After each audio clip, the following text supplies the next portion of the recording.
La seconde. Avec nos mains levées, est-ce que nous pouvons parler à Dieu?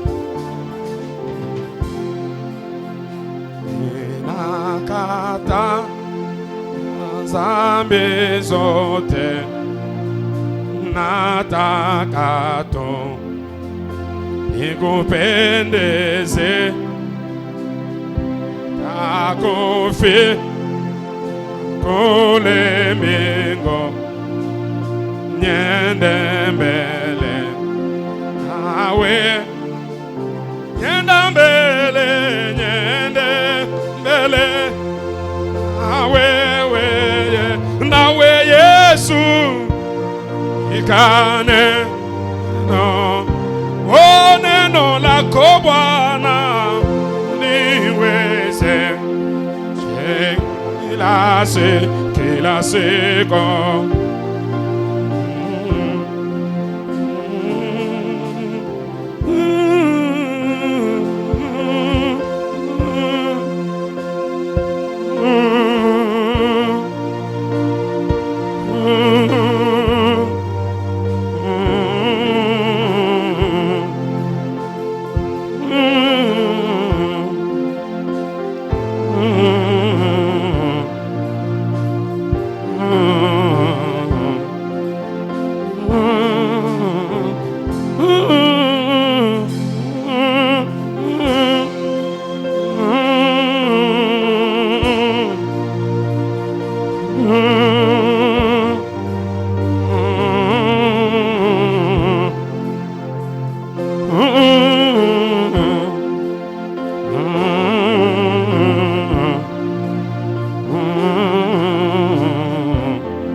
Lève-moi, Seigneur, oui, que je me tiens.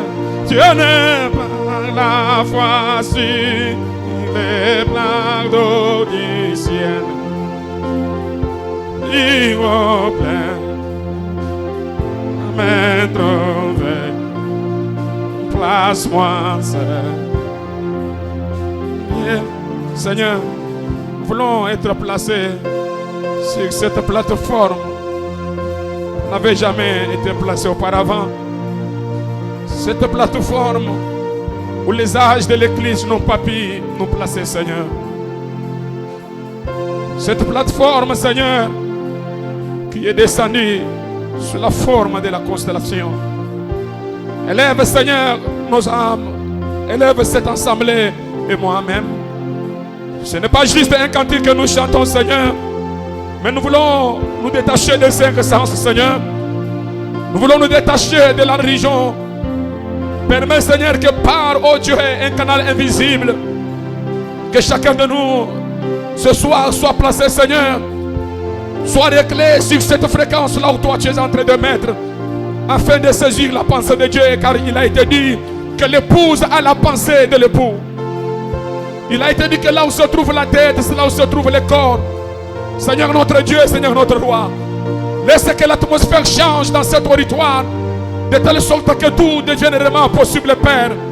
Seigneur notre Dieu, Seigneur notre roi, nous chassons, Seigneur, les esprits ligibles loin de cet auditoire. Nous voulons, Seigneur, que la charité, oui, Père éternel, soit déversée. Comme il a été dit, Seigneur, que lorsque nous serons rassemblés comme ceci, un esprit d'amour envahira la salle et chaque mal sera ôté. Je prie que cette citation devienne réelle pour nous, Seigneur. Qu'un esprit d'amour puisse envahir cet auditoire, de la chair jusqu'à la dernière chair, Seigneur, de telle sorte que chaque mal soit ôté. Que, Seigneur, l'esprit de discorde soit ôté.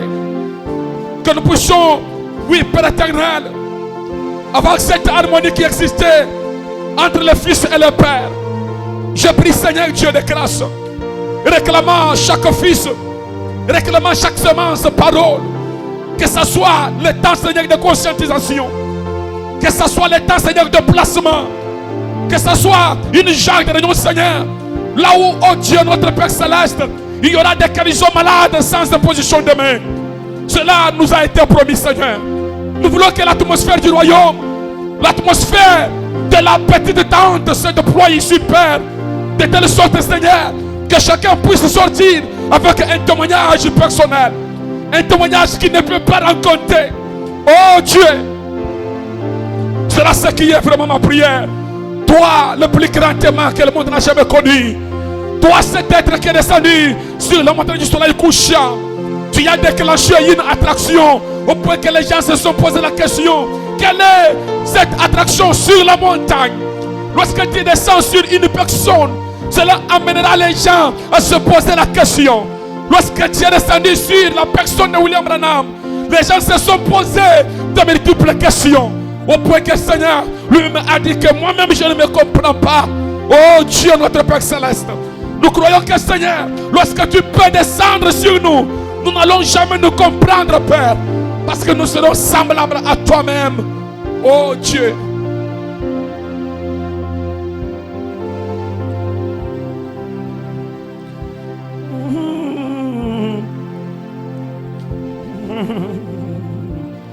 Je sais que nous avons des problèmes pour lesquels nous avons prié. Mais Seigneur, nous croyons, oh Dieu, que Seigneur, ce deuxième ministère peut relever les défis que le premier ministère n'a pas pu relever, Seigneur. Je prie vraiment, Seigneur, laisse que la pierre de fête, oh Dieu, qui est descendue, Seigneur, au milieu des acclamations, que cette pierre qui écrase tous les royaumes de l'ennemi, que cela puisse écraser le royaume des maladies, de telle sorte, Père, que tout celui qui était malade ce soir puisse réellement, oh Dieu du ciel, recevoir sa guérison, parce que nous croyons que l'écran médecin est ici. Dieu des armées, toi l'écran, voyant des visions, toi, Melchisedec l'écran, prince et roi.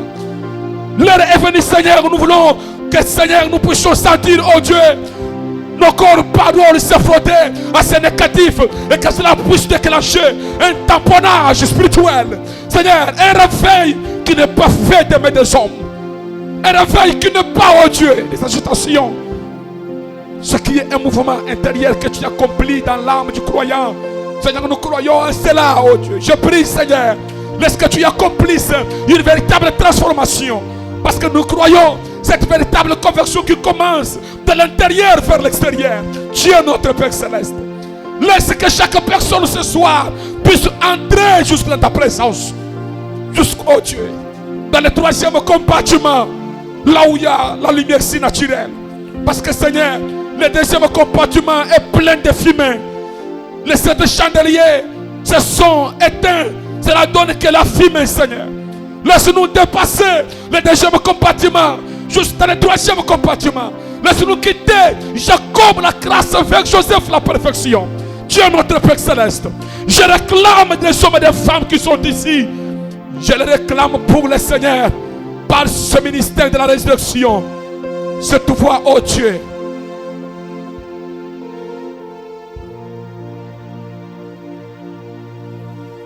Tu sais, Seigneur Dieu, les profondeurs que tu as placé dans mon cœur. Je sais, lorsqu'il y a une profondeur, il doit y avoir une profondeur pour répondre à cela.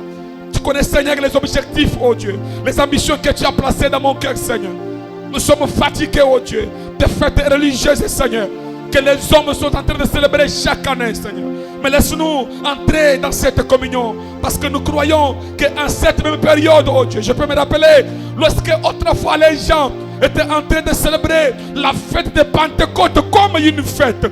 Mais il y avait une chambre haute, là où les gens étaient en train, Seigneur, oh Dieu, dans la véritable fête de Pentecôte, non pas comme une fête, mais comme une expérience vivante. À cette période où les églises sont en train de célébrer la fête, oh Dieu du ciel, Père éternel, de Pâques comme une fête. Mais lorsque l'épouse puisse entrer, Seigneur, dans la véritable Pâques, oh Dieu, c'est qui est notre propre résurrection. Parce que nous croyons que la voix de l'archange est venue réclamer, Seigneur notre Dieu, tout ce qui était mort. Cette voix les appelle à sortir, Seigneur, de tombe ecclésiastique, oh Dieu. Laissez-nous entendre la voix du Fils de l'homme. Et que cela puisse, oh Dieu, nous introduire, Seigneur, dans cette nouvelle saison. Oui, Père. Oh Seigneur. Éternel Dieu des armées, je sais que, Père, la question du péché a été réglée une fois pour toutes à la croix. Ce soir, je crois qu'il n'y a pas une place ici pour le péché. Il n'y a pas une place ici pour les maladies, car Jésus a subi les fouets correspondant à chaque maladie existante dans ce monde. Seigneur Dieu, que le positif absorbe chaque énergie négative. Je crois, Seigneur, il a été dit, oui, recommande ton sol à l'Éternel et il agira.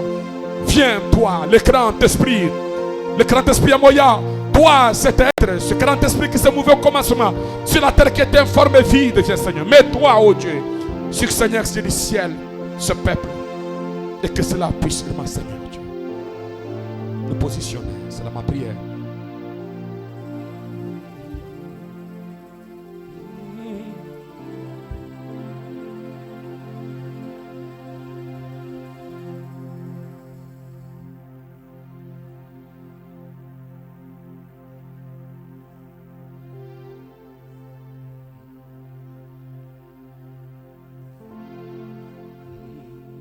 Prière ne sera jamais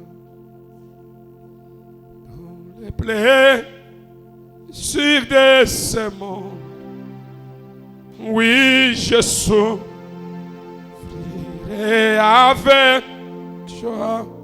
Laisse-moi marcher avec toi, mon sauveur, et toi. Oh, agneau, près de toi. Oh, près de toi.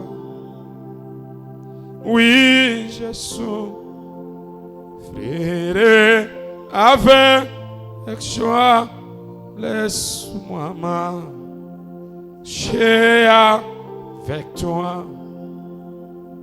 Mon sonnier Jishalana Konshi Mumibia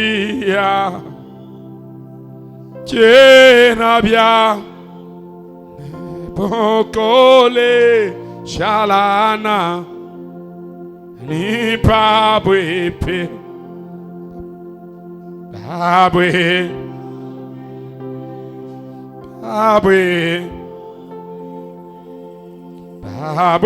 Babwe pi Masia wa moyo Jenabia Inebo Kole Shalana Nipabwe pi Panalwa Kolofolwa We Yesu sha La pabwipi Anu we ye nani kwetu kwa Chendelela Pabwipi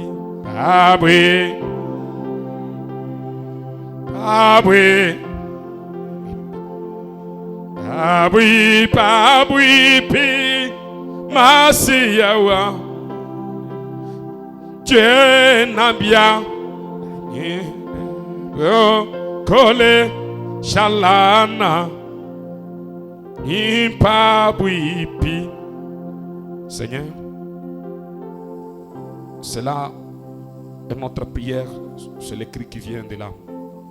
En cette période où nous voyons la religion se répandre partout sans apporter le salut, notre cri reste, Seigneur, plus près de nous. Laisse-nous rester dans cette unité qu'Adam avait, Seigneur, avec toi avant la chute. De telle sorte, Seigneur, que nous ne puissions jamais entendre la voix de l'ennemi. Seigneur Dieu, nous consacrons ces cultes à toi, du début jusqu'à la fin. Seigneur, nous nous attendons aux merveilles. Nous croyons que Dieu peut agir. Dieu peut nous donner au-delà de ce que nous avons demandé, même de ce que nous avons pensé. Ainsi, les cultes est consacrés à toi pour la gloire du Père, au nom de Jésus-Christ, notre Dieu. Amen.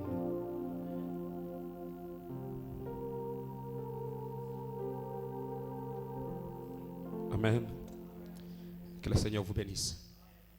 Que le Seigneur vous bénisse. Nous vous saluons au nom du Seigneur Jésus-Christ. Je voulais vous rappeler que nos réunions, ce sont les réunions de réveil.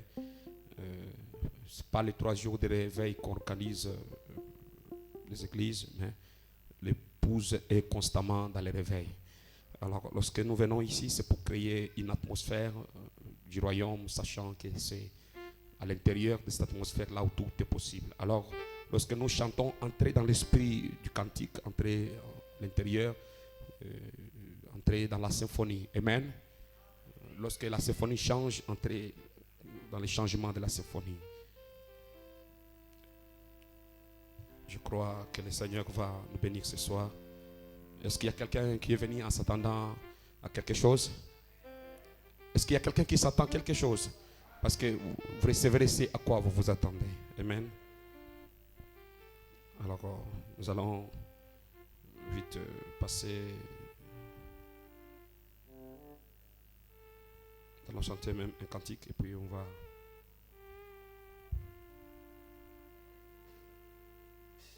Nous allons écouter la parole ce soir. Je suis en train de passer une période où je cherche vraiment l'orientation de Dieu. Je vais voir ce que Dieu veut vraiment pour son peuple. Alors, je vis comme si l'Esprit essaie de m'arrêter sur ce que j'étais en train de parler. Vous avez remarqué le dimanche, alors pendant, j'étais en train de prêcher sur où est partie la nuée, mais le dimanche, l'Esprit a conduit et nous a ramené au vertu, cette vertu pyramidale. Amen. Parce que la nuée ne peut pas descendre sur une maison qui n'a pas ses vertus. Et le prophète a dit, une maison qui n'a pas ses vertus agissantes en elle ne sera jamais coiffée. Or, c'est le but que nous sommes en train de poursuivre, c'est que Dieu puisse coiffer la pyramide de notre vie. Amen. Mais pour que la pyramide soit coiffée, il faut que ses forces soient agissantes à l'intérieur, dans chaque individu. Amen. Alors, je ne sais pas ce que Dieu est en train de préparer pour nous. J'étais en train de parler ce soir avec le révérend Gabriel et de dire, je ne sais pas quoi faire ou quoi dire. Je vois que Dieu est en train de chercher à vouloir nous tirer dans quelque chose d'autre. Alors, soyez aussi dans l'expectative de cela. Alors ce soir, l'Esprit Seigneur nous a poussé à faire l'appel à un autre orateur, celui qui va apporter la parole, et je crois qu'il sera une grande bénédiction pour nous ce soir. Ça sera le pasteur Emery de l'Agneau Tabernacle qui va nous apporter la parole. Est-ce que vous êtes prêts pour cela? Voilà. Je vous prie de vous tenir debout pendant que nous allons chanter.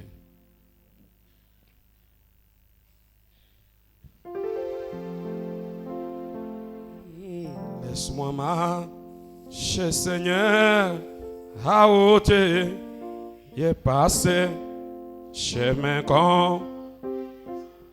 Est-ce que vous connaissez cela? Vers les ciels, donnant la joie, abandonner.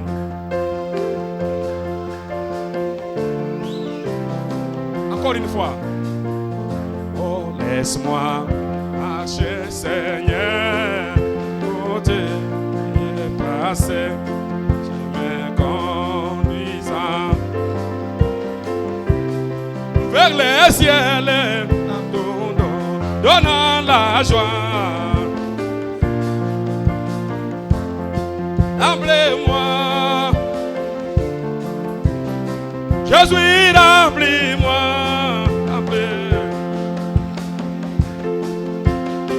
Oh, l'amour de Dieu,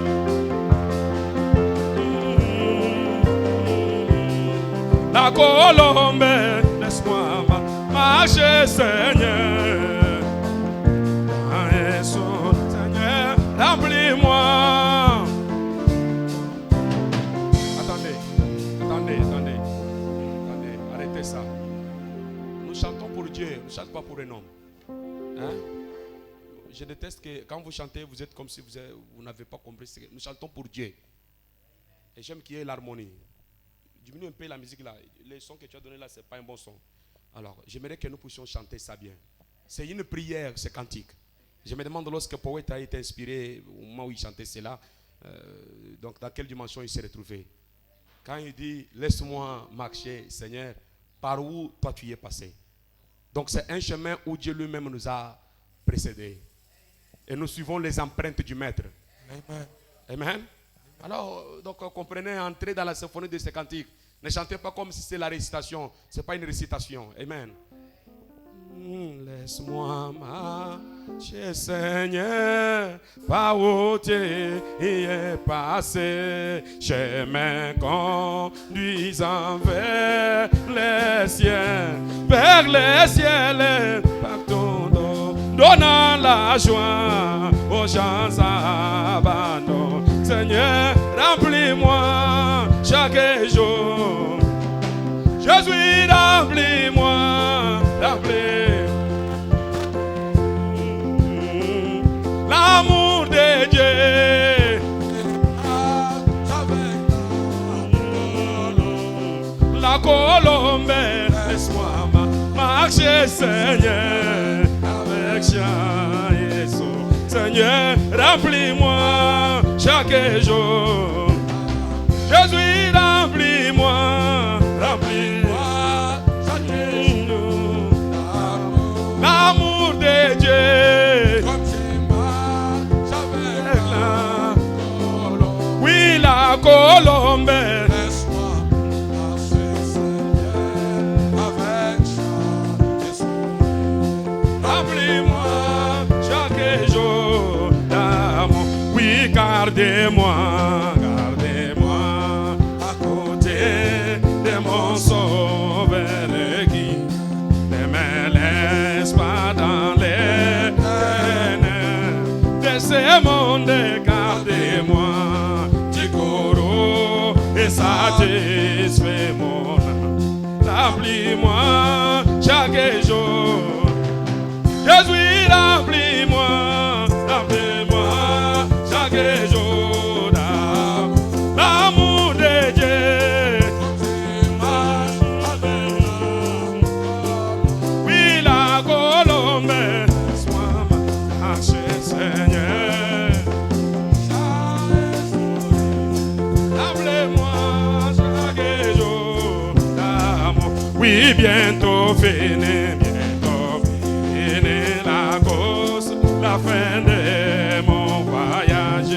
J'habiterai au chez moi. Que je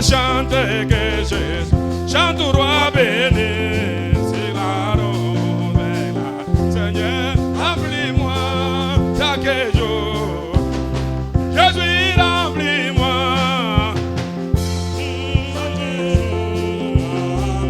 L'amour parfait. La colombe.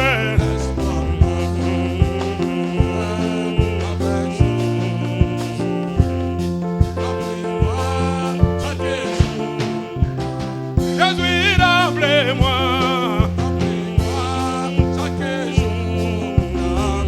L'amour parfait. Oui, la colombe.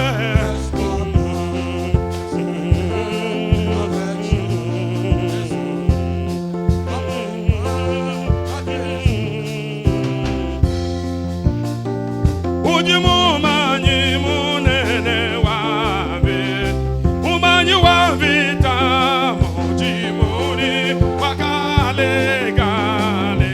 Alléluia, jilobo jigolemo. Alléluia. Wa Yesu jilobo, jilobo, jilobo we. Joka wenda. Tuluka wenda majunde bana bebe. Dabajinga wendulwe belwa bojemo. Oh misumba yonso yamo. Misumba yamulu iji. Alléluia, bakot dina Yesu wa Yesu chilobo we wenda Tuluga wenda majunde Bana bebe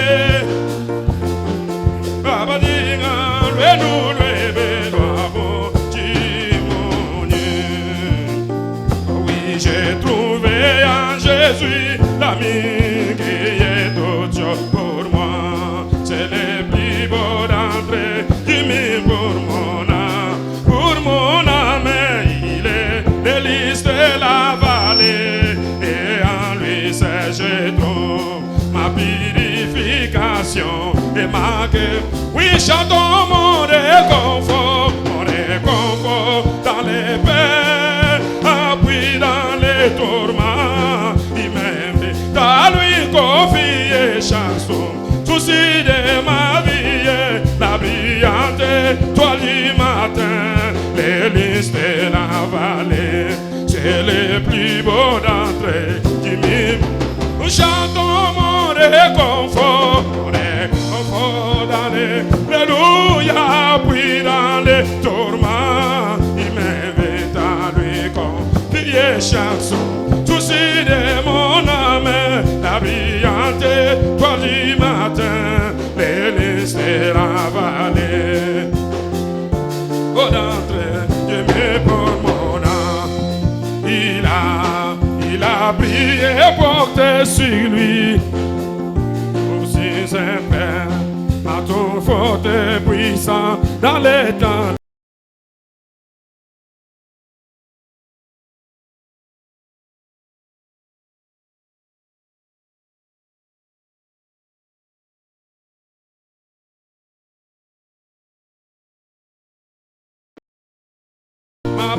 Alléluia, où que Satan m'étend par Jésus, j'atteindrai assurément les débits de ma vie.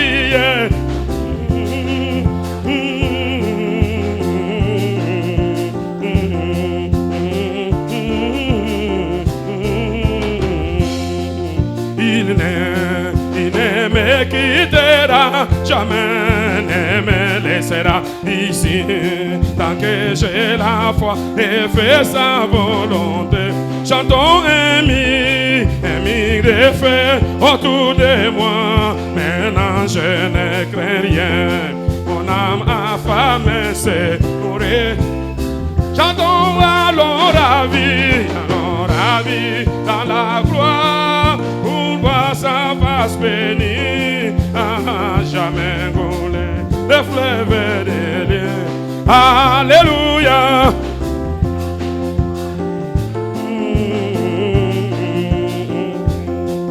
Le plus beau d'entrée du monde. Ami de Jésus. Quelle joie pour un ignoble corps. Chantons comme moi ta voix toujours.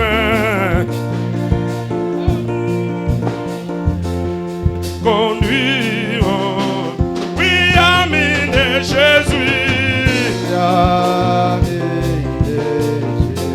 Ami de Jésus.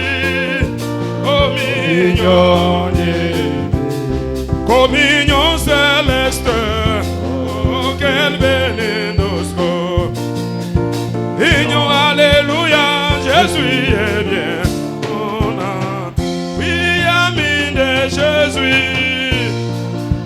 Ami de Jésus.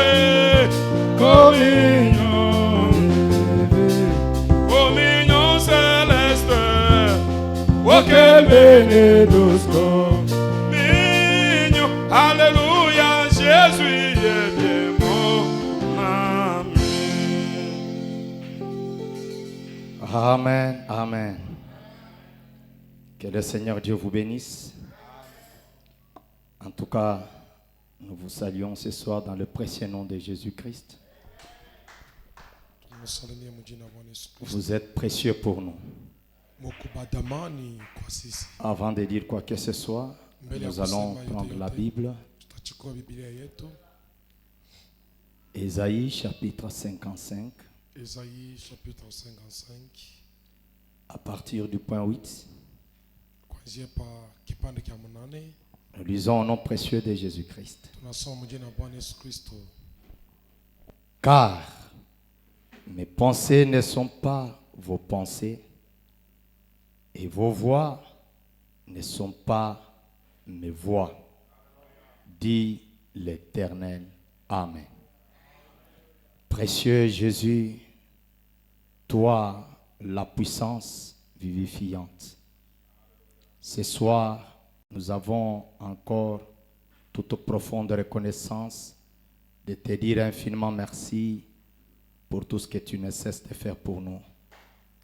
Tu nous as gardés depuis le soleil levant et ce soir, nous nous trouvons dans le sanctuaire qui t'a été consacré pour l'adoration, pour la communion, pour la prière.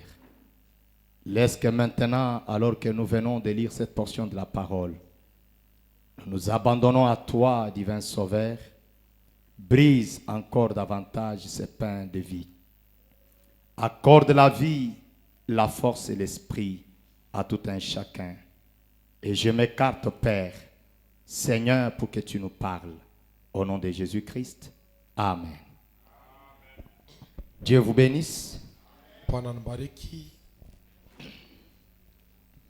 En tout cas, c'est une joie immense pour moi ce soir Ni furaha kabambi kwa mimi ichoni de me retrouver devant vous. ya kujikuta mbele yenu. Je pense que ça fait belle lurette que je me présente devant vous. Kuna kwa muda mrefu mimi kuna Pour jitani. ceux qui ne me connaissent pas, Kwa bala banivumbule c'est votre frère Kadima Emery, ni ndugu yenu Kajima Emery, pasteur à l'agneau tabernacle. mchungaji mu anyo maskani. Et je dis infiniment merci à notre pasteur Jean le Divin Napika aksanti kwa mtumishi wetu Jean le Divin pour la reconnaissance, la jua considération qu'il place à consideration nous de parler à sa place. ya kusema Merci. nafasi yake. Asante sana pastori. Je salue les hommes de Dieu. Que Dieu vous Napikia bénisse. mimi nanulamkia tena. En tout cas, que Dieu bénisse pasteur Jean le Divin. Mungu abariki pastor Jean le Que Divin. Dieu bénisse Fête pour le tabernacle. Mungu anubariki na mweye fed pour maskani. Et vous allez peut-être supporter notre manière peut-être bizarre de parler, Mutaniruhusu namna yetu ya kusema ta vile tutasema qui est totalement différente de Jean le Divin. ya kuachana na ya Jean le Divin. Mais justement pour faire un petit bruit autour de la parole. Na kufanya tu makelele kidogo kando kando ya neno. Je crois que je vais devoir continuer la lecture de la parole. Nasema nitaendelesha tena na kusoma kwa manjiko ya neno. Et la Bible dit au point 9, Biblia kuna sema kipande cha kenda, autant les cieux sont élevés au-dessus de la terre, autant mes voix sont élevées au-dessus de vos voix. na manjia yangu inalamuka yulu kushindia manjia yenu. Et mes pensées au-dessus de vos pensées. Na maakiri yangu yulu ya mafikiri yenu. Comme la pluie et la neige descendent des cieux, Sa mvula na nesi kunatoka pale et n'y retourne pas sans avoir arrosé la terre, haiwezi kurudia yashu kulobanisha bulongo féconder la terre na kuweka bulongo pa fashi mzuri et fait germer les plantes na kuotesha tena mambeko sans avoir donné de la semence au semeur et du pain à celui qui mange. washi kupatia mbeko kwa ule kunavuna na mukate kwa ule kunakula. Ainsi Na hivi en est-il de ma parole na bitakuwa namna kani kwa neno yangu, qui sort de ma bouche. neno yenyewe ili kunatoka mkinywa ya mimi Mungu. Je fais la comparaison Mungu kunafanya comparison entre la pluie et la neige kwa njia mvula na neige qui tombent sur la terre et ne peuvent jamais retourner sans accomplir le but pour lequel ils sont envoyés. ile iko na kwa pa dunia ya shukurudia wa shukutenda kile kinakuya pa En dunia précisant que ses pensées, ya kuweka hakikisho kwa mafikiri yake que ses voix na manjia yake sont au-dessus de nos voix. ya kusema manjia ya Mungu iko yule kabisa kwa manjia Les ya voix de shida. Dieu Manjia ya Mungu sont au-dessus de nos voix. iko yule ya manjia yetu. Les pensées de Dieu Mafikiri ya Mungu sont au-dessus des pensées des hommes. iko yulu ya mafikiri ya bantu. Là où les hommes pensent, Fashi la bantu beko na wazia. Dieu a sa manière de penser. Mungu ye kuna namna yake ya kuwazia kushinda Là bantu. où les voix des hommes sont obstruées, Wakati njia ya bantu inakuwa mwisho, là les voix de Dieu s'y dessinent. pale njo mfashi ya Mungu barabara inaanzia pale. Et je voudrais dire à quelqu'un ce soir, Nambia mtu ichoni, peu importe les pensées des hommes hata mafikiri ya bantu et inakuwa les voix des hommes, na manjia ya bantu, mon sujet c'est de te dire, na kishina kyangu ni kia kukwambia tu es la parole infaillible du Dieu vivant. waye huku neno ya Mwenyezi Mungu ya C'est shukushinda. cela mon sujet ce soir. Jo kishina kia pastori ichoni. Fait de poule, Fete pul maskara. croyant tu es la parole du Dieu vivant. Mwamini kusema muku neno ya Mungu wa uzima. Tu es le Saint-Esprit, Mwaye muku baroho mutakatifu. la parole infaillible. Neno ya shukushinda. Quelque chose Kitu qui fulani ne peut jamais faillir, kila kiweze kushinda kamwe. qui n'a pas de limites. Kila kina na mwisho. Et la Bible dit, Kitabu kiko na sema ainsi na hivi en est-il de ma parole bitakuwa je ya neno ya Mwenyezi Mungu qui sort de ma bouche. ile kunatoka mkinywa yako mimi Mungu. Elle ne retourne point à moi Haiwezi kurudi kwa mimi Mungu sans effet, ya shukutenda kila Mungu alisema kwa neno hili. virgule, Kinuta sans avoir exécuté ma volonté ya shukutenda mapenzi ya mimi Mungu et accompli mes desseins. na ya kutumikiza bila nimeshakutayarisha. Où tu es ce soir, Vile wiko tu es la parole. huko neno Tu es envoyé sur la terre para kuchuma pa dunia pour un effet. ya kutenda kitu fulani. Tant que cet effet Wakati kila kitu n'est pas accompli, akitumikisiwe peu importe les obstacles, hata vizuazo, je veux te dire, napenda kukwambia rien ne peut vous ôter de la terre. hakuna kitu kitaweza kutosha pa Tu dunia. es la parole infaillible. Huko neno ya shukushinda Et la parole na neno suit la vision de Dieu. ikunafuata onyo ya La Mungu. parole Neno se concorde à la vision. ikunaambatana kwa Ce onyo. soir, Ichoni faut pas mapale mwende yenu suivre réellement la vision céleste de Dieu. ikunafuata kweli kweli onyo ya Mungu wetu. Il y a une force Kuko uwezo qui vous contraint, ili kuna kukaza, qui vous influence ili kuna kupeleka à l'endroit ya kwenda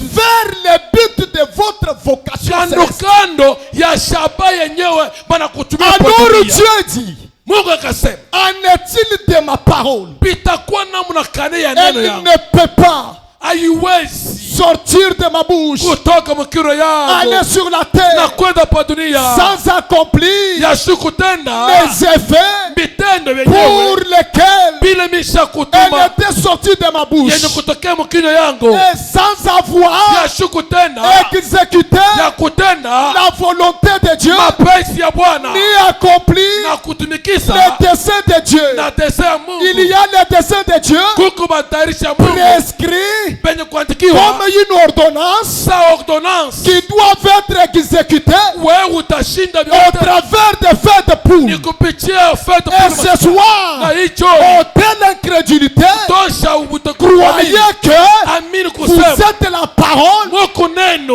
infaillible ya du shukushinda Dieu vivant. ya Mungu wa Et uzima cette na parole ila neno ne peut peut pas faillir. haiwezi kushinda banduku. Jamais et jamais. Ila neno haiwezi kushinda hata siku La moja. parole, Neno ya Mungu c'est Dieu lui-même en action. ni Mungu ye peke katikati ya kutenda miujiza. Et dans la parole, Sa mi neno il y a la puissance kuku uwezo qui agit ili kunatenda pour qu'elle atteigne les effets. juu yipitie mpaka kutenda shaba ya ila neno. La parole Neno contient une puissance. iko na uwezo. Imaginez-vous, peuple de Dieu, Muwasieni taifa ya Bwana c'est par la parole ni kupitia neno que le soleil a existé. kwa ile jua ilikuwa yeko, Et le soleil na jua a des milliers et des milliers de kilomètres, na iko mbali sana kabisa, influence toute la terre. iko na dumu pa ulimwengu yote Les mzima, plantes et les semences, na mambeko na vya kuotesha au pa point que la chaleur du soleil ya kusema ile shalari ya pique tout le monde sur la terre, iko napiga muntu yote pa mais à dunia, des milliers et des milliers de kilomètres. na mafashi ya mbalimbali ya kuachana. Qu'en sera-t-il Bitakuwa jie de la parole kwa neno qui a manifesté ce soleil? ile iliumba ile juu. Je suis en train de dire à quelqu'un, Mungu miko katikati ya kuambia muntu, c'est toi qui a amené ce soleil à l'existence. waye jo unafanya jo jua yiku yeko, Tu es la tribu de Dieu. waye uko kipande cha Mungu Et mwenyewe. mettez la foi en vous-même ce soir Yikuwa ndani yako ijoni pour prouver ce que le soleil ne peut pas prouver. kile kinaonesha kile jua haiwezi kutenda. Si le soleil Kama jua peut exercer cet impact sur les créatures terrestres, inaweza kutenda ile namna ile kwa viumbe vya ulimwengu, que peut faire la parole que vous êtes?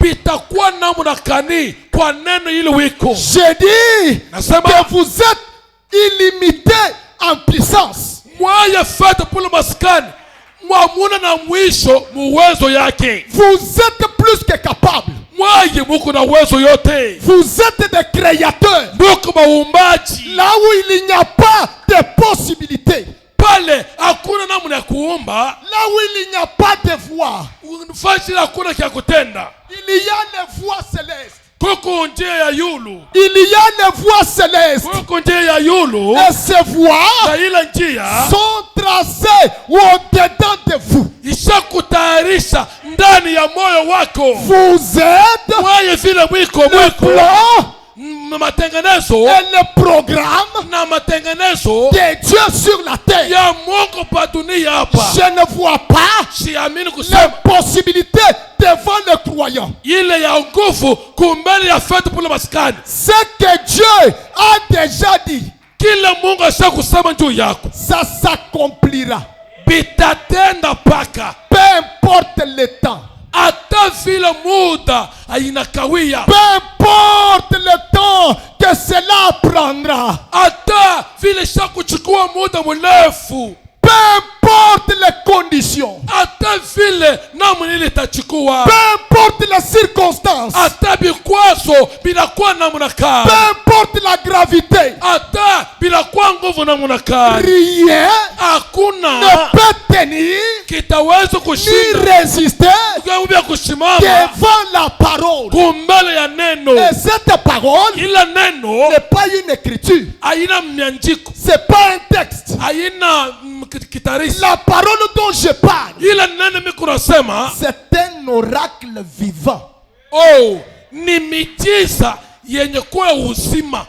La parole dont je parle, Ila neno mimi kunasema c'est la manifestation de la pensée de Dieu en action sur la terre. ni konesha ya mawazo ya Mungu muumbaji hapa pa dunia Et hapa. ne soyez pas dans l'illusion. Mwaye mushikwa paka mawazo ingine. Je parle de vous Kunasema kwa mwaye et de quoi vous êtes capable.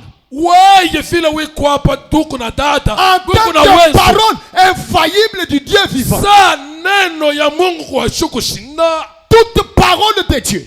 Neno yote ya Mungu. Elle est puissante. Iko na uwezo. Vivante. Iko na ishi. Et programmée. Na yenye kutayarisha. La parole neno s'accomplit itatenda au moment opportun. Wakati litenei. Est voulu par Dieu. Yenye kupenda kwa Mungu. Peu importe ce que les hommes peuvent s'imaginer. La parole suit les aiguilles de l'horloge de Dieu. Oh, neno ikunafuata maekia saa ya Mungu. Et nous sommes dans l'âge du livre ouvert. Na tuko mukizazi kia kitabu wazi. Et William Branham dit qu'est-ce qu'il dit? Que nous sommes les paroles du livre. Na bien kunasema tuko neno. Est-ce que vous le croyez? Kitabu.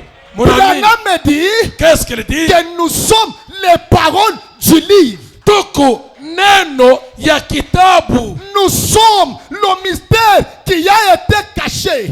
Tuko siri yenye kufuchika kule. Et quand cela est dévoilé, wakati banaiweka peupe, cela manifeste réellement ce que vous êtes. Na inaonesha kile wiko. C'est à quoi vous êtes appelés. Na kile benye kukuitia kwa Mungu. Et peu importe la maladie. Hata makonde na kuwa na j'ai une bonne nouvelle. Miko na habari njema. Tu as laissé passer. Waye huko kupita. C'est laissé passer. Il a laissé passer. C'est la parole. Ni neno infaillible de Dieu. Haiwezi kushinda Mungu. Tu as la maladie. Ambie magonjwa. Toi maladie. Wewe magonjwa. Laissez passer. Ati nipite. Puisque je suis Miko un mystère de Dieu révélé. Siri ya Mungu yenye kuweka peupe. Manifesté dans le temps. Yenye kuonesha wakati. Pour atteindre Jua kutenda le but de ma vocation. Shaba yenyewe. Maintenant regardez. Oh, tangizama. Regardez. Tangia. Quels sont les effets ni vitendo kani pour lesquels vous êtes appelés? Yenyewe Mungu ashakukutia pa dunia. Si réellement kama ni kweli vous n'avez pas atteint ces effets, au yatenda ile vitendo, ou manifester ces effets, ou ikonesha ile maefe, ou atteindre ces effets, ou kutenda ile maefe, alors sasa vous êtes obligés, Mungu benye kufanyishisha, puisque nous sommes dans le temps de la concordance, vile tuko mwakati ya bitu ya kufanana, je dois, nitafanya, vous devez, mutawezi, vous concorder kufanya à ce que Dieu vous a prédestiné. Kufanana na kila Mungu anakutuma pa dunia. Et la parole ne peut pas échouer. Na neno haiwezi kushinda. Même à une minute de la mort. Hata kuna baki minute moja ya kufa kwako. Même à une minute de la mort de Jésus. Hata kuna minute moja ya kufa kwa à Yesu. la croix. Kule kwa msalaba. Toutes les promesses malako qui yote parlaient de Jésus inaanza kusema kwa Mungu. c'était accompli à la minute. Ilitenda mpaka pale minute moja. Parce que il était la parole. Alikuwa neno placé dans la terre, envoyé sur la terre pour accomplir un effet. Jésus ne pouvait pas retourner sans atteindre cela. Et si ce soir vous n'avez pas atteint, c'est une incrédulité. C'est une incrédulité. Frère Branham me dit, qu'est-ce qu'il dit? Et ta postérité non possédera la porte de son ennemi. Au point 48. Et maintenant, alors que nous lisons ta parole et que nous enseignons cette leçon d'Ecodim du dimanche, en quelque sorte ce matin, je t'ai pris d'utiliser ces paroles pour ôter ces gens de toute incrédulité envers elle.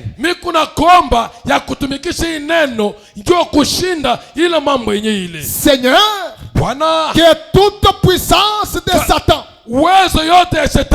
qui essayerait de s'enrober kualebisha. S'il y a une puissance Kama kuko uwezo qui essaye itapima d'empêcher quelqu'un, ya kushindisha Mungu, Frère Branham dit, na Biblia kunasema qui empêcherait la parole de croître, utaalebisha ila neno, puisse la parole pénétrer dans chaque cœur, na neno ingia ndani ya mioyo ya bantu, et que là, na pale ila neno ils deviennent des arbres fruitiers de justice. ikuye muchi wa matunde ya waki wake. Seigneur, Bwana, la foi imani qui produit ile naweza kutenda ce que tu as demandé à ta parole de produire. kile usha kuomba kwa neno jo itende. La parole est là, Oh, ile neno mais ile il faut la foi binapashi imani placée dans la parole yenye kweka ndani yako pour que cette dernière ya kusema kile Mungu produise kila anasema c'est à quoi Dieu a parlé qu'elle ferait. na kila Mungu asha kusema Et kitatumikiziwa. quand tu as dit, Wakati utasema elle ne retournera point à moi sans effet. ila neno haiwezi kurudi kwa Mungu washiku tena malako Et yake, elle accomplira ses desseins. na atatenda vitendo vyao. Et je demande à l'auditoire ce soir, Miko naomba fata pule maskani, s'il y avait une prière kama kulikuwa maombi non exaucée, ya shu kujibu, s'il y avait un problème kama kulikuwa mambo qui était en suspense, yenye kuchunga fasi s'il y fulani, avait une difficulté, kama kulikuwa magumu, nous avons un laissez-passer, tuku na kupita njia, pas une écriture, aina miandiko un texte, na aina testa, mais nous-mêmes, shi penyewe vous-même, we peki vous êtes un laissez-passer. wuku mutu wa kupita fashi yote yote. Je donne un exemple Naleta mfano des gens ou des autorités bantu baweza qui peuvent kuidini se pointer à une porte, banaweza kusema kwa ile mlango, ils ne peuvent pas présenter les documents. ashiwezi kuonesha karta yake, Leur présence, wepo yake c'est un document. ndio dokima Un yenyewe, document vivant. dokima ya uzima. Même leur nom Hata njina yao est un document vivant. ndo dokima yenye kuishi, Que tu dises que tel m'a envoyé, ya kusema mtu fulani ananituma, pasteur m'a envoyé, pasteur ananituma kwako, honorable m'a envoyé. honorable tel Les ananituma, portes vous sont ouvertes. pale batasema ndiyo Mais ingi ce sont des petites voix. ni tumanjie kidogo. Je parle de la voix par excellence de Dieu, Kunasema kwa njia ya yule ya qui Mungu est au-dessus de toutes les voix, ili iko yule ya manjia yote, qui peut parler taweza kusema et s'afficher na ile yenye quand kuonekana. les médecins ont échoué. Wakati bamunganga banasema kwa magonjwa yako wewe utakufa, Puisque nous venons dans un monde na tunakuwa pa dunia qui ne peut pas échouer. ile haiwezi kushinda. Le monde scientifique peut échouer. Bamunganga bataweza kushinda, La justice peut échouer. bale bakuojitora La bataweza kushinda, médecine peut échouer. bamunganga bataweza kushinda, Au point qu'ils peuvent être truqués. na banaweza kushinda kya kufanya. Mais la voix de Dieu Njia ya Mungu et la pensée de Dieu ce soir, na mafikiri ya Mungu vous ne ichoni pouvez pas la truquer. haiwezi kudumu ile njia. C'est possible que Ni vya vipesi ya kusema celui qui n'avait pas un moyen de faire des finances, ule ashikuwa na namna ya kukuwa na fedha ce soir, hii il magharibi peut en trouver. anaweza kupata fedha paka. Dieu Mungu ne demande pas un moyen de bon. ashitalomba maefori yako, hapana. Il ne demande pas les moyens de début. Ashilombe huko na kapitala kani, hapana. Dans le vide, Paka vila huna na fedha dans le néant, washo kintu même là où les paramètres ne sont pas possibles. ata fashile binti byota biendeki. Je vais dire, en fait, pour ce soir, Miko nakwambia we fedha pule maskani nous avons un seul paramètre de possibilité. tuku na parametre moja ya uwezo, C'est la parole. ni neno. La parole, Neno c'est notre paramètre de possibilité. jo kipimo keto kile kitaweza kutufanya tupanda yulu sana kabisa. Que les gens s'attendent à l'échec. Na bantu banachunga juu yako wewe kunaisha. Là où ils ont prédit l'échec, pale banasema kwa huu Mungu Dieu nous dit ce soir Mungu anakuambia hicho que sa parole neno yake ne peut pas être envoyée haiwezi kutumiwa et hapa dunia retourner na kurudia kwa Mungu sans accomplir yashi kutenda kila Mungu alituma hapa dunia, les faits vitendo pour lesquels matokeo yenyewe ya elle Mungu est sortie de sa bouche. yenye kutokea mkinywa ya Mungu. Mais tout dépend de la foi que tu mets dans cette parole.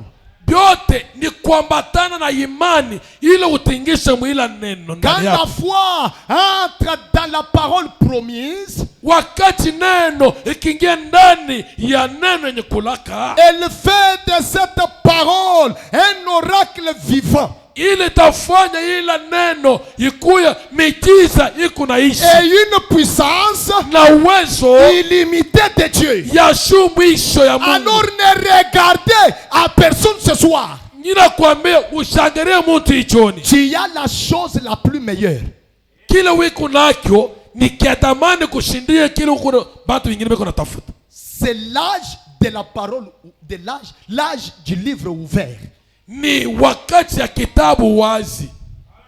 Est-ce que moi Miwi j'ai manifesté les faits en tant que parole dans le livre? misha kuonesha sa neno yenye kuonesha ndani ya kitabu? C'est une question de foi. Iye ni swali ya kabisa. C'est une question de foi. Ni swali ya imani. Je suis la parole. Mie netumi kunena. Ici là, Hapa hivi tu unasema. il y a des maladies déclarées incurables. Kuko magonjwa basha kusema kwa hii magonjwa. Il y a des maladies qui ont longtemps traîné. Kuko magonjwa isha kukawia sana kabisa. Pas parce que Dieu a échoué, Aina ya kusema njuu Mungu mais anashinda. parce que l'homme n'a pas mis la foi dans la parole promise. Ni njuu muntu ashiweke imani kwa neno yenye kulaka kwa Mungu. Pour que celle-ci Jo ile neno manifeste les effets. ya kuonesha matokeo yao. Et Frère Branham me dit, Qu'est-ce qu'il dit? dans la parole parlée est la semence originelle. Kwa neno yenye kusema njo mbeko ya mzuri. Au point 263. Mu point 263. Alors, Sasa les croyants de la parole baminifu baneno et l'esprit na roho doivent être un. binapasha bakuye mukimoja. Branham me dit, Branham eko nasema, vous saisissez? eko nasema munaona. L'assemblée dit Amen. Faites Paul eko nasema amina. Les croyants, Baminifu la parole neno et l'esprit sont absolument un. na roho biku kintuki kimoja. Et ce n'est pas vous qui pensez. Aina mwenjo munafikiri. Vous n'utilisez pas votre propre pensée. Waye hautatumikisha tena mafikiri yako. N'est-ce pas merveilleux? Aina bya tamani. La pensée qui était en Christ Mawazo ile ndani ya Kristo est en vous. iko ndani yako. Voyez, Munaona avec la pensée na mawazo qui est en Christ, ile ndani ya Kristo vous accepterez la parole ya kuamini neno exactement comme lui. kweli kweli sa Mungu. Parce qu'il était la parole Wakati Mungu alikuwa neno et avec la pensée de Christ en vous, na mawazo ya Kristo ndani yake, vous êtes la parole. mweye muko neno C'est ya cela mon Mungu. problème ce soir. Jo mambo ya pastor Vous jo êtes la parole. muko neno, Vous êtes l'esprit. muko roho, Vous êtes cette parole. muko ile neno, Vous êtes la parole vivante de Dieu. muko neno ile kunaishi ya Ces Mungu. représentants ici sur la terre. yenye kuonesha hapa pa dunia. C'est vrai. Kweli. Continuons l'œuvre. C'est comme ça que devrait être l'église. Et à ce moment-là, la parole, la Bible est manifestée de nouveau. Comme au début du temps des disciples. Exactement comme dans le disciple. La Bible vit de nouveau. Biblia yenye kuonesha tena mara nyingine virgule en vous. Ndani yako. Cette parole dont nous parlons, ila nani ile tukunasema, ce n'est pas un texte. Aina nyandiko. Je parle de la foi. Nasema kwa imani. Dans ce que vous êtes. Ya kila mwiko.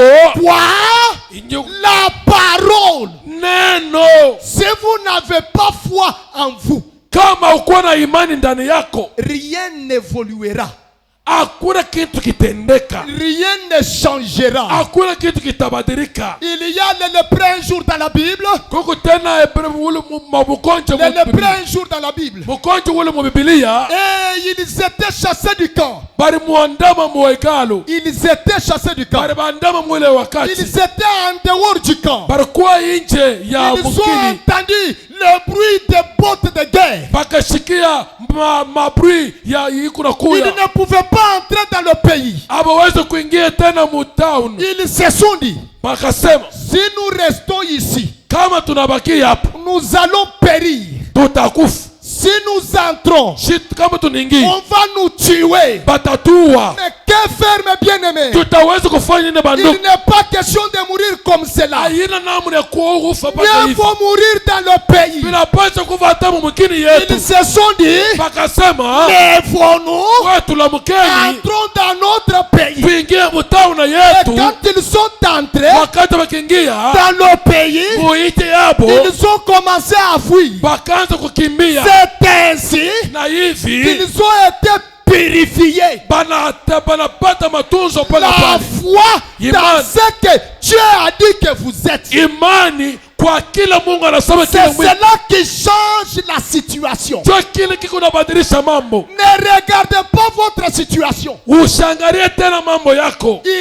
ce que la Bible dit. Le temps de Dieu et le temps des hommes. Dans l'hébreu on appelle cela le temps de Dieu, le kairos. Et le temps des hommes, on attend le chronos. Les hommes peuvent parler, ils peuvent agir. J'ai une bonne nouvelle. Je ne peux pas agir en tout moment. J'ai mon temps. En tant que parole infaillible, je suis en train de suivre la marche des aiguilles prophétiques. Ce soir, suivez les marches des aiguilles prophétiques qui prédisent la mort. Ni l'échec. Mais je peux te dire, dans le vide, Dieu peut créer. S'il a été prescrit que tu agiras en ce moment-là. Un jour, Frère Branham, Dieu lui a parlé qu'il allait attraper l'ours grizzly. L'ours grizzly. Alors, il était accompagné d'Eddie et de frère Bad. Il voyait ses visions. Il leur a dit, Dieu m'a dit que je vais attraper l'ours grizzly. Et quel moment? Quel endroit? Un endroit impossible d'y trouver l'ours grizzly. J'aimerais que quelqu'un prenne cela comme son cas. napenda wewe uchukue ile sahani mama yako. L'ours grizzly peut être votre situation. Inaweza kuwa mambo yako ile uko nayo. Branham dit, Branham anasema, quand nous sommes partis, wakati kunaenda un homme mtu mwingine que Dieu a guéri son frère qui piquait des crises d'épilepsie. ule Mungu alimutunza kwa ile magonjwa ya kifafa. Cet homme-là, ule mtu qui n'avait jamais douté de William Branham, ule ashikuwa tena bubishi kumbele ya ndugu Branham. Frère Bad, Ndugu Bad Dieu a fait Branham. akamwambia ndugu Branham, Frère Branham, ndugu Branham, j'ai chassé dans ces régions toute ma vie. misha kulmbata muile fashi Vous maisha pouvez le yote. lire dans Présumé à partir du point 27. Mnaweza kumuile Frère maupili Branham yako nasema, qu'il m'a dit, akanyambia Frère Branham, ndugu Branham, tu penses que Dieu t'a dit réellement que tu vas l'attraper ici? na unawazi kusema kweli kweli, eske uko na hakikisha kusema Mungu anakuambia utaipata hapa? Un homme qui a vécu l'expérience du ainsi dit le Seigneur. Muntu ula anaona vile Mungu eko na tena mijiza kuna bubishi kumbele ndugu Et Branham. même qui a répété Ula anarepete à sa femme, kwa mke wake, dis à mon frère que frère Branham nous a dit de faire ceci au nom du Seigneur Jésus-Christ. na waambie ndugu yangu, ndugu Branham anatuambia ya kutenda hivi mjini ya Bwana Yesu Kristo. Mais cet homme-là, Ule muntu frère Branham dit que ainsi dit le Seigneur.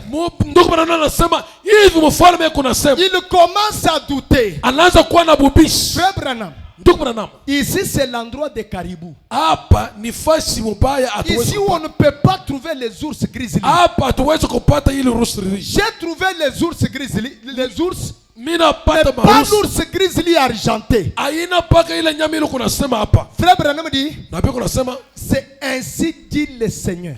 hivi, mfalme kunasema. Ils avancent, Banasonga mbele, ils avancent. banasonga mbele, Ils arrivent à 2 kilomètres bakafika mta kilomita de l'endroit où frère Branham avait dit que cela s'accomplirait. mufasi ile Mungu anaambia ndugu Branham kitatumikisha Il pale. pose la question à frère Branham. Ana swali kwa ndugu Branham, Continuez-vous à croire que nous allons voir l'ours grizzly? na mwaye munaendeleza la kuamini kusema tutapata ile nyama? Branham dit, Branham kunasema c'est ainsi qu'il m'a été dit dans la vision ndio hivi balinyambia muonyo, que je l'attraperai là-bas. mitaipata pale. Et ils avancent. Banasonga Il dit, mbele, frère Branham, ndugu Branham, est-ce que tu ne peux pas vérifier? hawezi kuangarisha mzuri. Est-ce que réellement Dieu a dit que nous allons trouver l'ours grizzly? Eske kweli ndugu Mungu alikwambia tutapata ile nyama hapa? William Branham dit Na bia kunasema que frère Bad, ndugu Bad, ce que j'ai dit, kile mimi c'est kunasema ce que Dieu m'a dit. jo kile Mungu aliniambia. Il dit, Anasema ne voyez-vous pas que cela est contre les ours? na auone kusema ke bile abile tena ursa vya kweli, C'est contraire pour les caribous. na hii fasha ina mzuri. Quand nous sommes arrivés à distance, Wakati banaenda mbali nous sommes arrivés au niveau d'un petit glacier. na anafika kwa fashi ya maklasa mingi, Bad me dit, baada akamwambia frère Branham, ndugu Branham, pensez-y. waza mbele, Nous sommes seulement à environ 1 kilomètre. tukingari hapa kilomita moja, Même à 1 kilomètre, mu 1 kilomètre même à 2 mètres, hata mu 2 il y mètres a toujours la possibilité. kuku tena uwezo. Branham dit, Qu'est-ce qu'il dit? je peux voir Nawezi kuona de mes propres yeux naturels na macho yangu ya là où kimuntu se trouvent ces chevaux. ili kurukua ile shevo Et yewe, je vois chaque colline. naona mulima yote. Et tu vas tuer un ours grizzly, frère Branham, Eske utaua nyama ile hapa ndugu Branham? réellement de 9 pieds. Kweli kweli ya 9 pieds. Branham dit, Nabii kunasema c'est ce qui m'a été dit il y a 3 mois. ni kile Mungu alinyambia kuku 3 mois, D'après la parole de Dieu. kuambatana na neno ya Mungu. Il dit, frère Branham, Ndugu Branham, frère Branham, ndugu Branham, c'est vrai. kweli. Est-ce que, excusez-moi, Eske excusez-moi, unyurumia mbele, je n'en doute pas. Mon cœur est tellement... Je n'arrive simplement pas à comprendre cela. Nous sommes arrivés. Où est l'ours? Frère Branham, nous sommes arrivés. Où est l'ours? J'ai dit, je ne sais pas. Dieu l'a placé quelque part ici. Même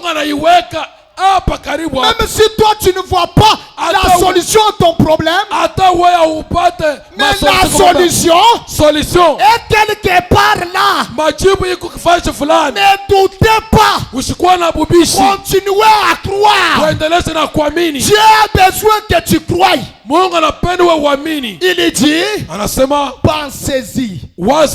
Un ours que je n'ai jamais vu. Et Dieu t'a dit qu'il va les...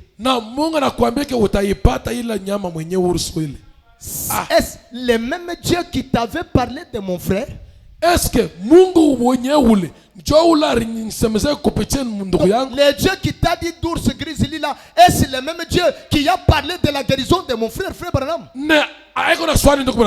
Est-ce que Mungu anakuambia ule nja kupata ile nyama yule? Parce que ne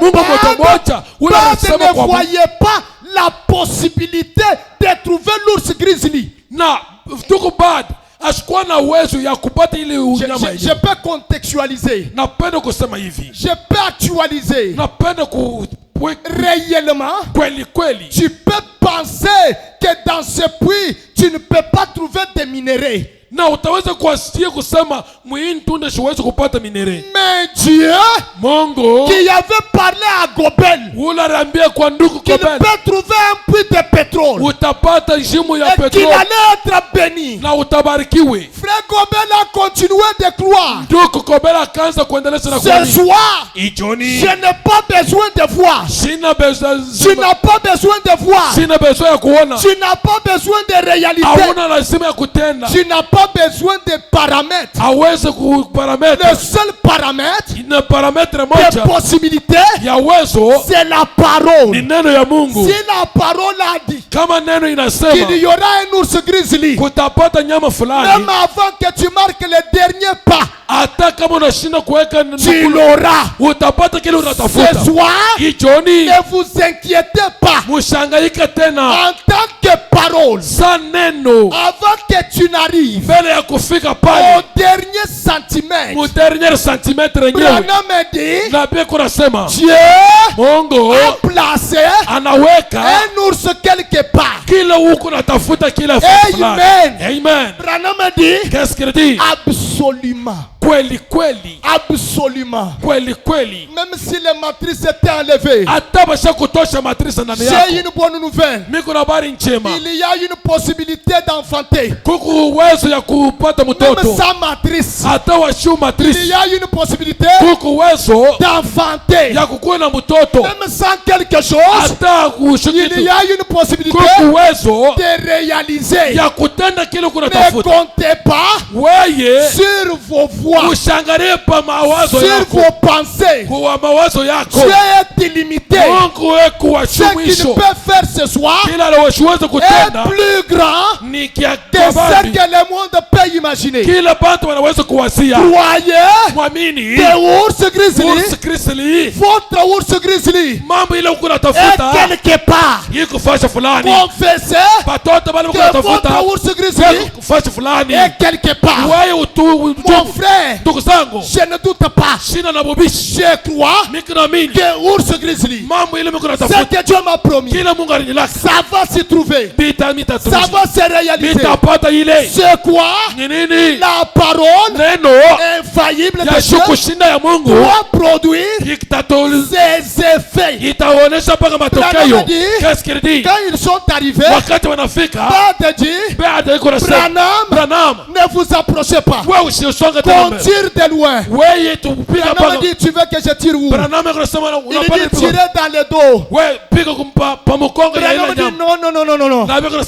Selon la vision, kupitia onyo il yangu m'a été dit yenye kunyambia que je vais tirer dans le cœur. mitapiga mpaka paro. La vision de Dieu, Onyo ya Mungu ce soir, hii elle jioni est précise, iko yenye kuwa elle est hakikisha correcte, yenye kuwa kweli elle doit s'accomplir itatumikisa au moment opportun. wakati yenye Même kupima. si Hata il y a des découragements, hapa nakwambia wewe moi mambo je crois que naamini kusema peu importe le découragement, hata les madekurasio railleries, oh les mumita moqueries, mama même tekeleyo sans force, hata washu uwezo c'est même qu'il a protégé Siméon, vile alichunga Simeon que tu ne mourras pas, hautakufa que tu n'aies vu le Messie. washukuona Masia. Ce soir, Ichoni la prophétie malako est planée au-dessus de quelqu'un. iko yenye kuwa kwa mbele ya Il mtu faut la voir binapasha pour imani la vivifier, kwa kuiona la matérialiser. ya kuiweka Puisque peupe vous êtes mtu mweye les fils de tonnerre. muko batoto ya Quand un tonere. tonnerre gronde, Wakati tonere kunalia cela manifeste quelque chose. ikunaonesha kitu fulani, Cela parle de quelque chose. kunasema kwa kitu fulani. Branham me dit, Nabii kunasema j'ai tiré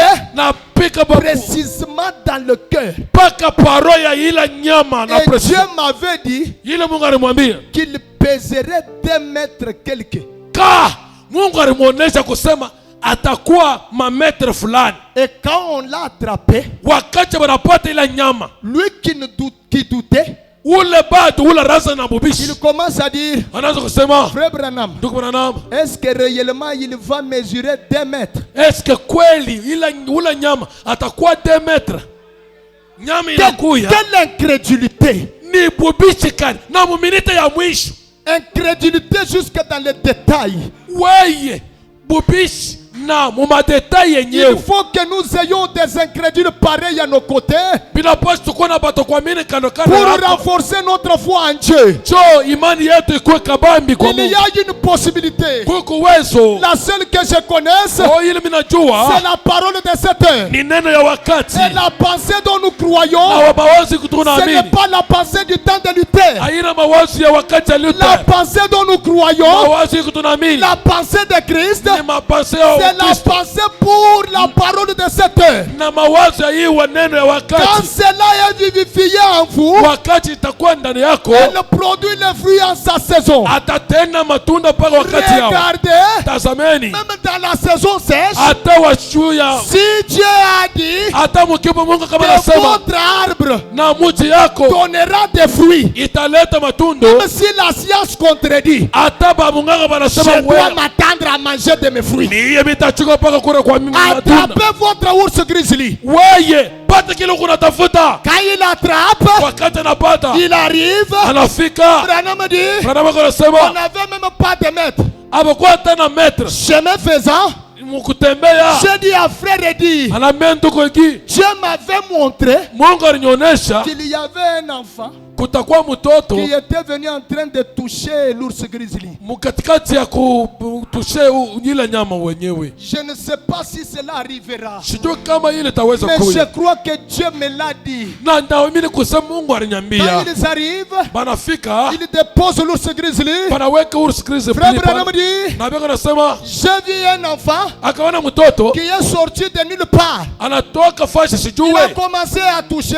akaanza kukusa Touchant. eko na tushe Touchant. eko na tushe touchant, eko na kusa touchant. eko na kusa. Un moment, il a sorti le maître ruban. Wakati ingine anatosha metre riba. Et frère Eddy dit, salut frère Branham. Oh ndugu ule ndugu anasema Oh, gloire à Dieu. oh utukufu kwa Bwana. Et l'enfant a mesuré, Na mtoto akapima l'ours mesurait exactement la mesure de la vision. na ula nyama alikuwa na mesira mpaka ya muonya deme. Si il y avait une promesse Kama kulikuwa malako d'un enfant, ya mtoto maintenant en tant que parole, sa neno parole de Dieu devant vous, nana yenye kusimama maneno j'appelle cet enfant na ita bana ule qu'il mtoto vienne à vous. akuwa ndani yako Ce soir, hii jioni. ne doutez pas, Usikuwa na bubishi je suis la parole. miku neno.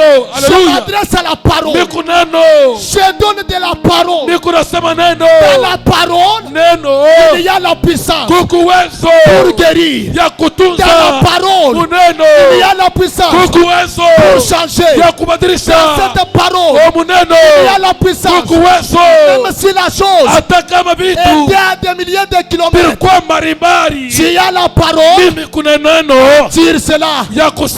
Puisque toi-même, tu es la flèche de Dieu, tirée à l'aide d'une délivrance, à l'aide de l'arc de Dieu, venant de l'éternité, tirée vers l'éternité.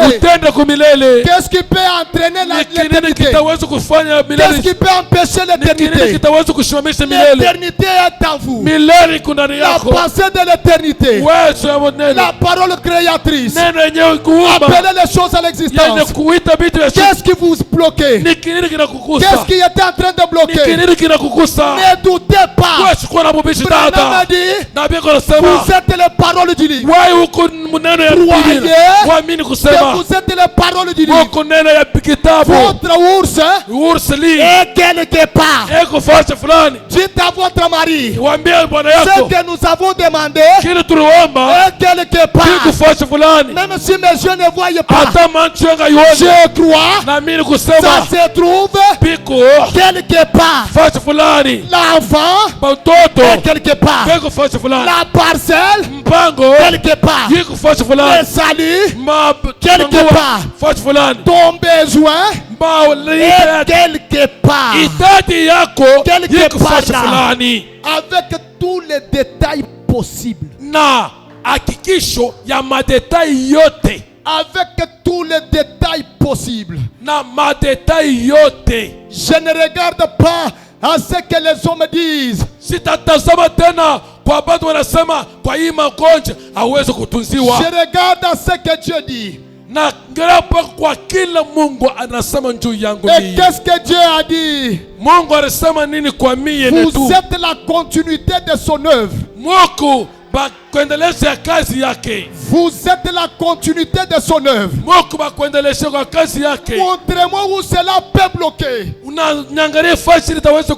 lui-même n'a pas eu de blocage, en disant qu'il y ait la lumière, et que la lumière refuse, et après avoir créé, il a laissé la responsabilité à l'homme. Cet homme est ce soir dans cette église. C'est vous l'œuvre achevée de Dieu. Manifestez ses effets. Ne doutez pas. Même si le médecin a dit, écoutez, d'où viendra la guérison? Je ne sais pas. Mais le guérisseur est là. D'où viendra la bénédiction? Je ne sais pas. Mais c'est lui qui bénit. Le grand Melchisedec est ici. Où viendra la voix? Toutes les justices sont bloquées. On parle que tout est bouché. Il y a celui qui peut déboucher. Il y a celui qui peut réaliser. Il s'appelle Elohim. La parole, l'incréé, appelez-les. Il viendra. Ce soir, il attend que tu mettes la foi.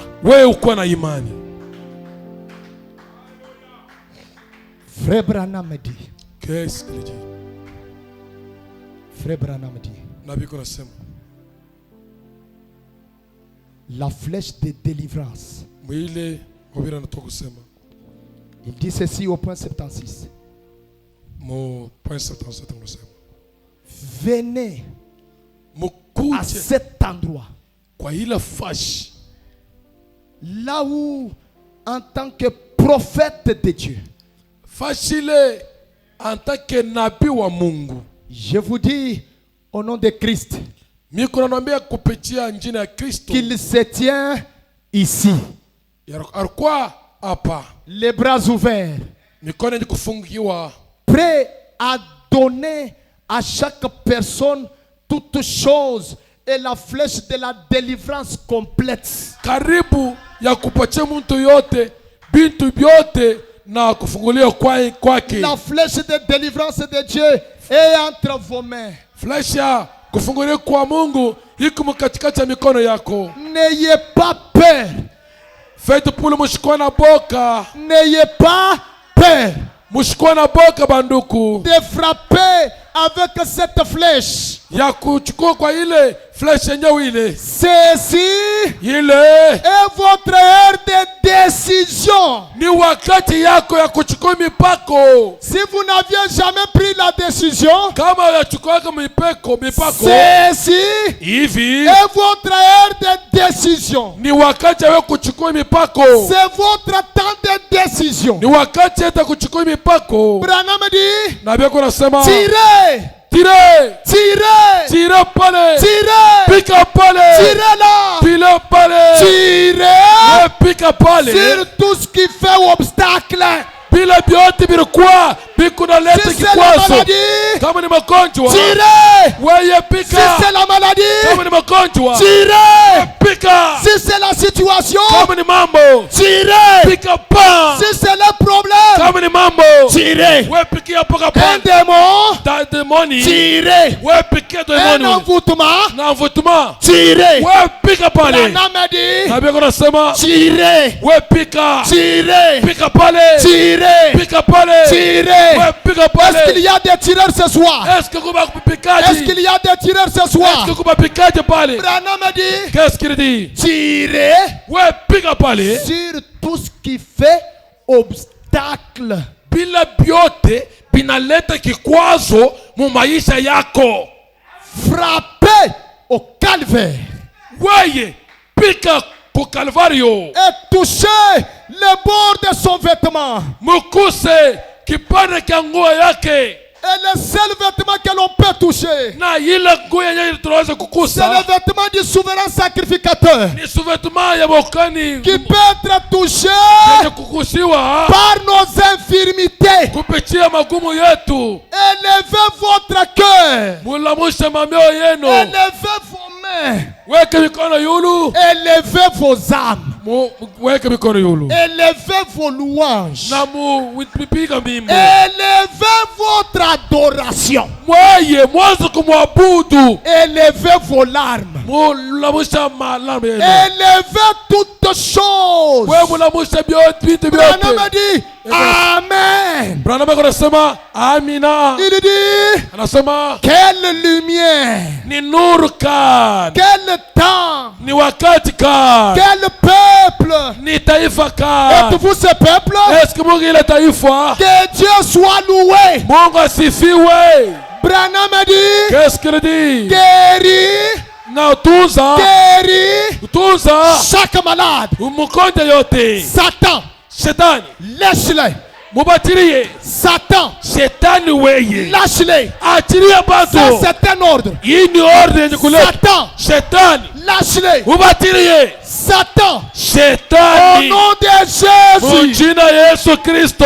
je te condamne. Mita kuandama. Ce soir, Ichoni. sors. Toka hapa shetani. Satan, Shetani. délivre-le de la télévision. Ubatirie kumambo ya kwanza kuangalia paka ma television. Délivre-le Wewe ubatoshi kuma TikTok. de toutes sortes du monde. Wewe ubatoshi mu vitu vya TikTok na Facebook. Accorde-le, Na upapatie. oh Dieu, Oh Mungu. répand tes bénédictions Weka baraka yake sur feu de poule. kwa fed pour maskari. Branham a dit, Bwana wako anasema gloire à Dieu. utukufu kwa Bwana. Levez les mains, Weke mikono yulu. louez-le, Mubutukuse recevez na mupata tout ce dont vous avez bila besoin. vyote ulikuwa navyo lazima. Ce soir, Hicho reçois. wewe pokelea. Ce soir, Hicho reçois. pokelea. Tu es la parole. Huku neno. Tu es un fils de tonnerre. Huku mtoto wa tonnerre. Parlez Wewe sema que la chose arrive. kwa vitu vitatimizwa. Reçois. Wewe pokelea. Branham dit, Bwana wako anasema tout le monde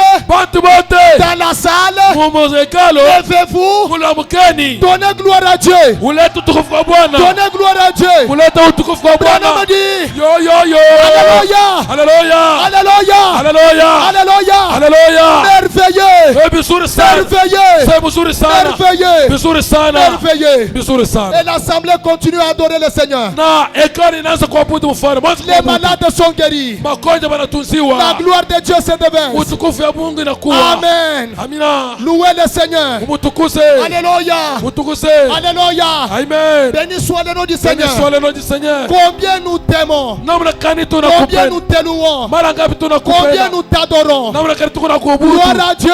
Gloire à Dieu. Dieu soit loué. Utukufu kwa Bwana. Que le Seigneur soit béni. Oh, Mungu abarikiwe. Que le Seigneur soit béni. Mfalme abarikiwe. Envoie le Saint-Esprit. Utuma Roho Mtakatifu. Guéris chaque cœur. Utunze moyo wote. Guéris chaque critiqueur. Poza moyo wote. Écoute Seigneur. Sikia Bwana. Rempli du Saint-Esprit. Mwenye kujaza Roho Mtakatifu. Déverse la gloire. Na kupitia utukufu. Apporte le salut des âmes. Lete wokovu kwa Baba. Oh Dieu. Oh Mungu. Je prie au nom de Christ.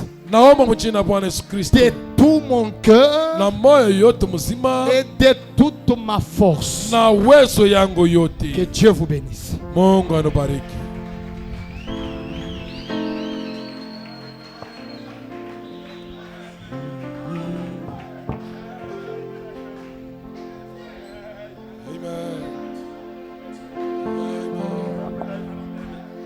Je salue la parole ce soir. Je Je salue la parole de Dieu ce soir. Est-ce que vous croyez que vous êtes la parole? Est-ce que vous croyez que vous êtes la parole? William Marion Branham dit, qu'est-ce qu'il dit? la parole vaincra Satan N'importe n'importe où, n'importe quand, et dans n'importe quelle circonstance. Donc vous qui êtes ici, vous vaincrez Satan dans n'importe quel problème, dans n'importe quelle situation, même chez lui à la maison, même chez lui à la maison. Nous sommes la parole, la parole du livre. Il n'y a pas plus fort que la parole. Amen. Amen. C'est pourquoi Dieu même n'est pas plus fort que sa parole. Alors croyez que vous êtes fait avec les matériaux que le diable ne peut pas vaincre. Alors je vais chanter. Mon nom est dans le livre. Ce nom c'est la parole. Ma position dans le livre, cela triomphera. Ce que je suis dans le livre, c'est déjà écrit. Personne ne peut rectifier. Gloire à Dieu. Dans la pensée de Dieu, je suis éternel. J'aimerais que nous puissions chanter cela. Amen.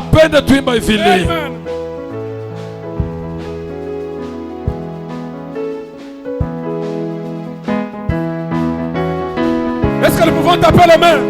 Est-ce que tunaweza kupiga mikono?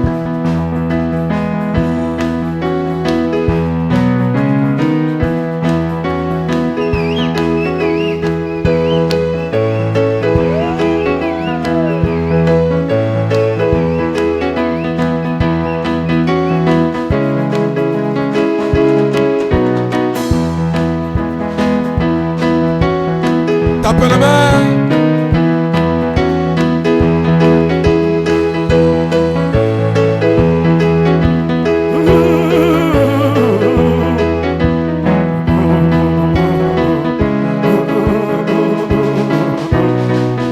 Oh oui, mon nom est dans les livres. Mon nom est dans les livres. Et moi, mon nom est dans les livres divins. Mon nom est dans les livres. Le nom du Seigneur est tout puissant. Mon nom est dans les livres. Et moi, mon nom est dans les livres. Mon nom est dans les livres. Et moi, mon nom est dans les livres divins. Mon nom est dans les livres. Le nom du Seigneur est tout puissant. Mon nom est dans les livres. Et moi, je suis le Saint-Esprit. Je suis le Saint-Esprit. Et moi, je suis le Saint-Esprit divin. Je suis le Saint-Esprit. Le nom du Seigneur est tout puissant. Je suis le Saint-Esprit. Et moi, je suis la pierre de fête. Je suis la pierre de fête. Et moi, je Je suis la pierre de fête divin. Je suis la pierre de fête. Le nom du Seigneur est tout puissant. Je suis la pierre de fête. Et moi je suis les fils parole. Je suis les fils parole. Et moi je suis les fils parole divin. Je suis les fils parole. Le nom du Seigneur est tout puissant. Je suis les fils parole. Et moi je suis déjà béni.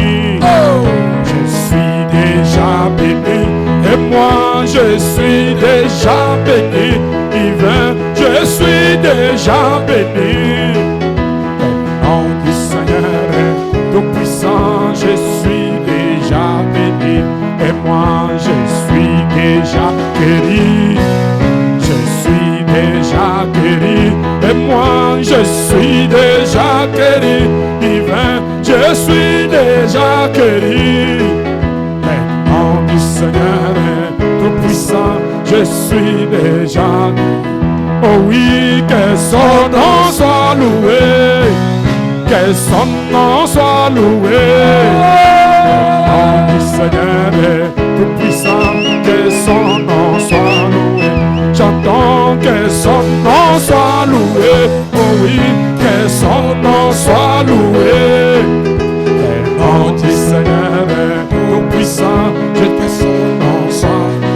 Oh oui, elle se dit en elle-même. Si j'arrive à toucher son vêtement, moi je serai guéri. Je serai délivré. Je serai guéri. Je serai délivré. Oh oui, elle se dit en elle-même. Si j'arrive à toucher son vêtement, je serai guéri. Je serai délivré. Je serai guéri.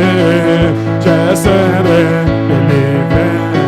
Et toi, si tu crois, tu verras la gloire de Dieu, la gloire du Seigneur, la gloire, oh, la gloire du Seigneur. Oui, elle se dit en elle-même, si j'arrive à toucher son vêtement, je serai, oh, je serai, oh, je serai,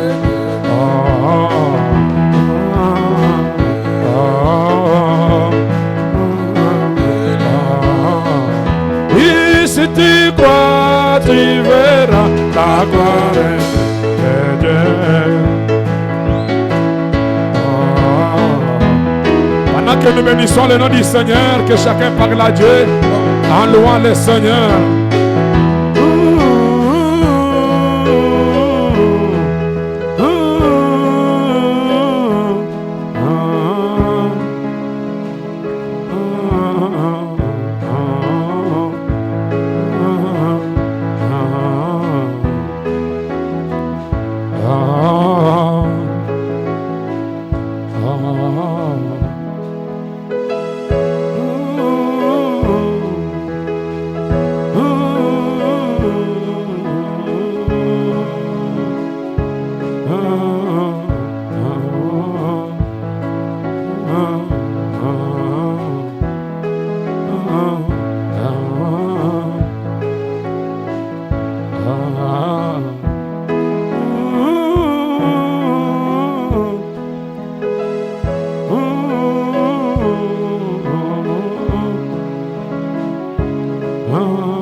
Esprit de ton esprit, parole de ta parole, espèce de ton espèce, Melchisedec, grand prince et roi.